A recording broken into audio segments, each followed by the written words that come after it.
परिवार नियोजन पर एक कविता प्रस्तुत बा।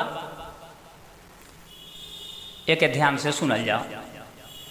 दादा हो हम जनली नाही ऐसा नौ बताई, आ घर के राशन चटल जात बा केतनो करी कमाई।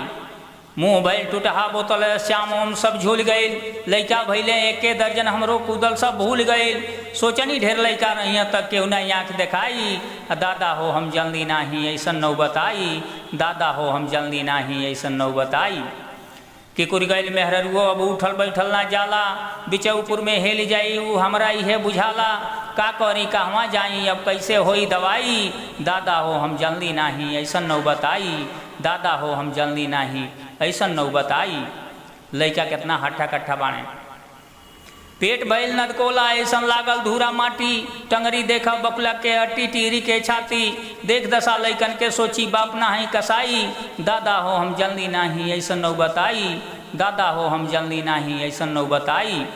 लैकन के काम कैसन कैसन बा।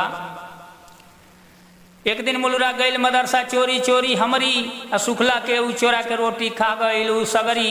मुंशी जी दुनकान पकड़ के कैले खूब पिटाई, दादा हो हम जनली नाही ऐसा नौ बताई, दादा हो हम जनली नाही ऐसा नौ बताई। टेढ़ुआ गैल बकरी चरावे कैले झगड़ा भारी, हई जदुआ के लैका पटक के सूथन दहलस फारी। फाट गैल मर्दानी हमरो कैसे करी लड़ाई, दादा हो हम जनली नाही ऐसा नौ बताई, दादा हो हम जनली नाही ऐसा नौ बताई। कपड़ा कैसन बा।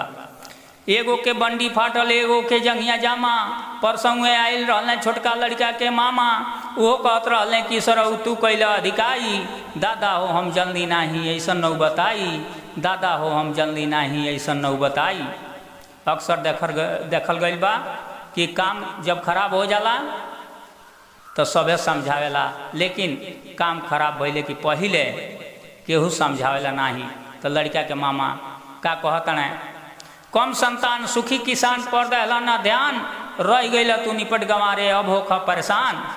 तो हम कहनी कि चुप रह, हाथ जोड़ के हम कहनी कि अब चुप रह, ये पहले ही न बतावल चाहत रहे।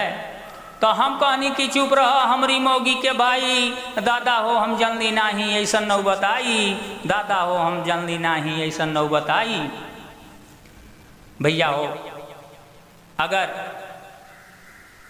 ये कविता आपके पसंद आयल हुई तो एक लाइक सब्सक्राइब और शेयर जरूर करब। बहुत बहुत धन्यवाद।